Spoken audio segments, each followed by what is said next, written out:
नमो भगवते वासुदेवाय। मेरा आपकी कृपा से सब काम हो रहा है।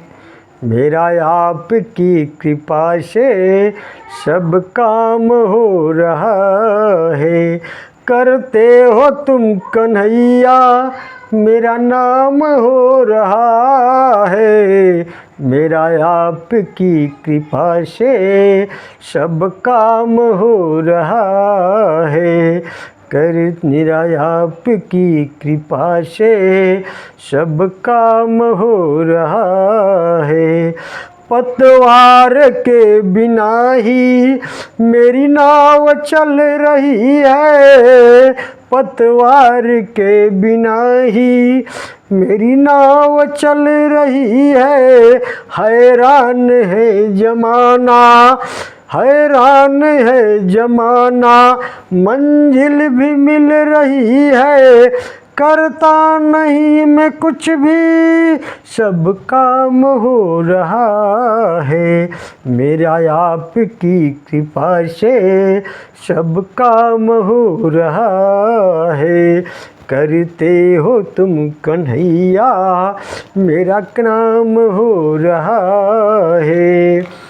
तुम साथ हो जो मेरे किस चीज़ की कमी है। तुम साथ हो जो मेरे किस चीज़ की कमी है।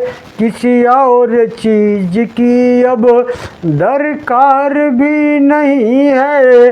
तेरे साथ से गुलाम अब गुलफाम हो रहा है।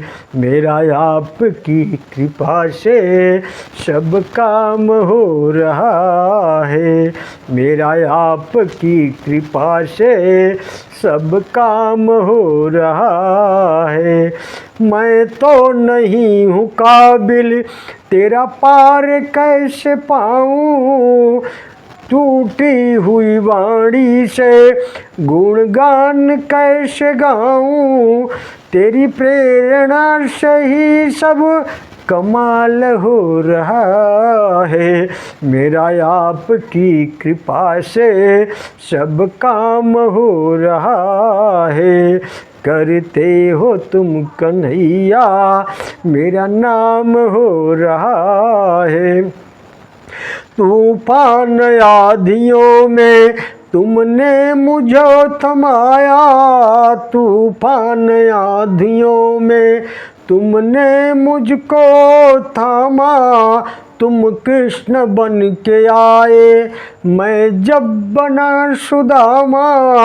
तेरे कर्म से अब ये सारे काम हो रहे हैं। मेरा आपकी कृपा से सब काम हो रहा है। मेरा आपकी कृपा से सब काम हो रहा है।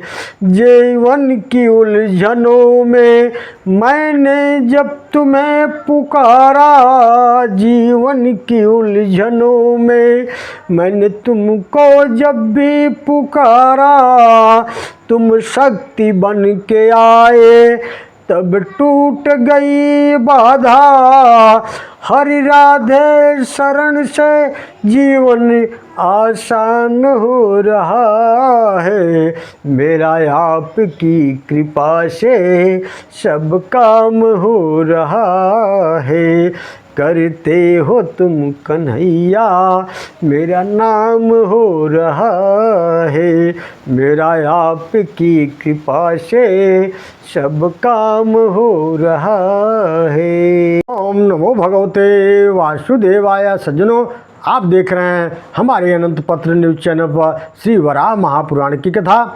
अब आज का प्रसंग है भगवान नारायण संबंधी आश्चर्यों का वर्णन किया गया है। राजा भरद्वाज ने कहा, भगवान आप सभी ब्राह्मणों में प्रधान एवं दीर्घजीवी हैं। मैं यह जानना चाहता हूँ कि आपके शरीर की यह विशेषता क्यों और कैसी है।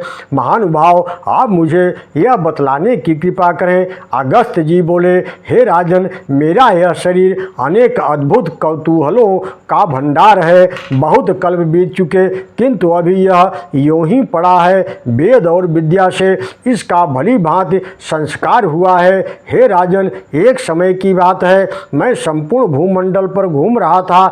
घूमते घूमते मैं उस महान इलावृत्त नामक वर्ष में पहुंचा, जो सुमेर पर्वत के पीछे भाग में स्थित है। वहां मुझे एक सुंदर सरोवर दिखाई दिया।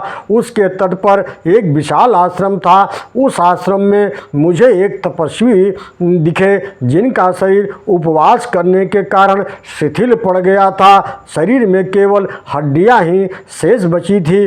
वे वृक्ष की छाल लपेटे हुए उन तपस्वियों को देखकर मैंने सोचने लगा, ये कौन है। फिर मैंने उनसे कहा, हे ब्राह्मण, मैं आपके पास आया हूँ, मुझे कुछ देने की कृपा करें। तब मुनि ने मुझसे कहा, हे द्विजवर, आपका स्वागत है। आप यहाँ ठहरिए, मैं आपका आतिथ्य करने के लिए तैयार हूँ, उद्यत हूँ। हे राजन, उन तपस्वी की बात सुनकर मैं आश्रम में चला गया। इतने में देखता हूँ कि वे ब्राह्मण देवता तेज से मानो संदीप्त हो रहे हैं। मैं भूमि पर बैठ गया।